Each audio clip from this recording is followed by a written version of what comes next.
Halo semua, kali ini kita bakal ngobrolin sesuatu yang menarik banget, yaitu kerangka etika yang mengatur dunia bisnis dari sudut pandang Islam.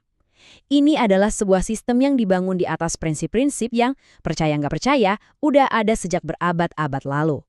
Coba deh pikirin, pasti sering banget kan kita lihat atau dengar berita soal skandal bisnis, penipuan, atau praktek-praktek yang nggak adil. Rasanya udah jadi makanan sehari-hari ya.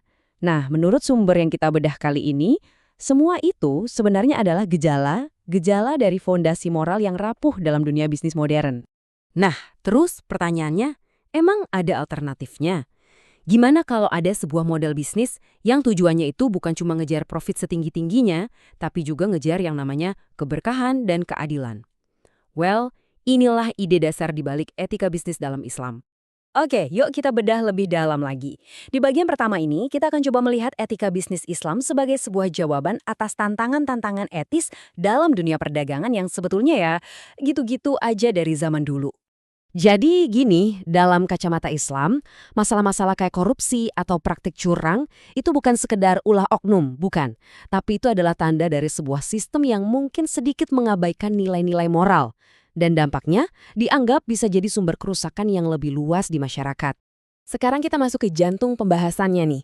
Etika bisnis Islam itu menawarkan sebuah solusi yang komprehensif yang tujuannya itu untuk mencapai sebuah jenis kesuksesan yang bisa dibilang sangat unik. Nah, ini dia kuncinya.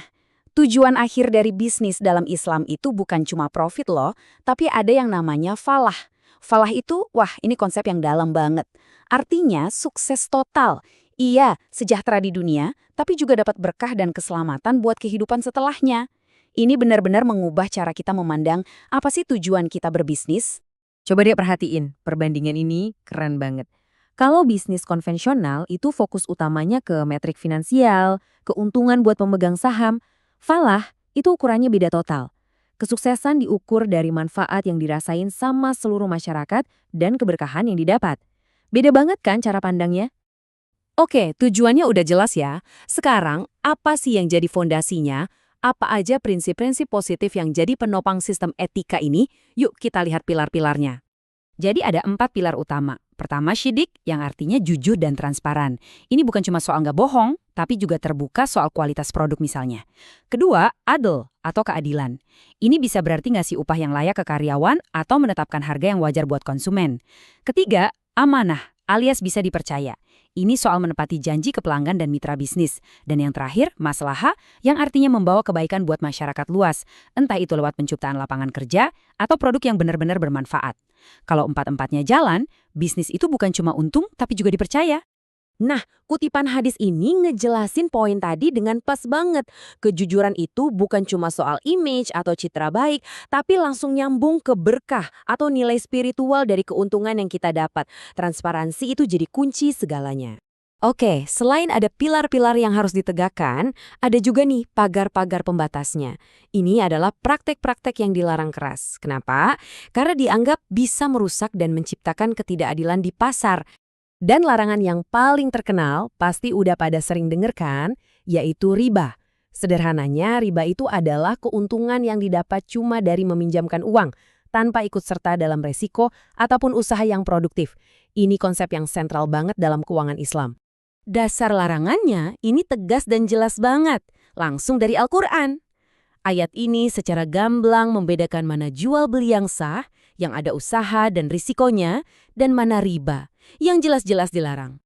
Oke, mungkin ada yang mikir, loh untung dari dagang sama untung dari bunga kan sama-sama untung. Nah, disinilah beda fundamentalnya.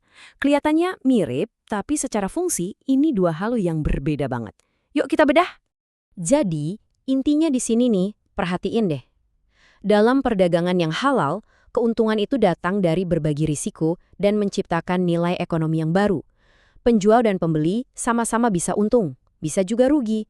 Beda banget sama riba, di mana si pemberi pinjaman untungnya udah pasti, resikonya nol, yang akhirnya cuma membebani si peminjam dan bisa menciptakan lingkaran setan utang. Nah, selain riba, ada beberapa larangan besar lainnya.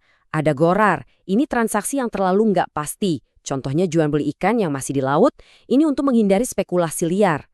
Terus ada maisir atau judi. di mana keuntungan datang dari untung-untungan, bukan dari kerja keras. Lalu ihtikar, alias menimbun barang-barang pokok biar harganya naik gila-gilaan, jelas ini merugikan orang banyak.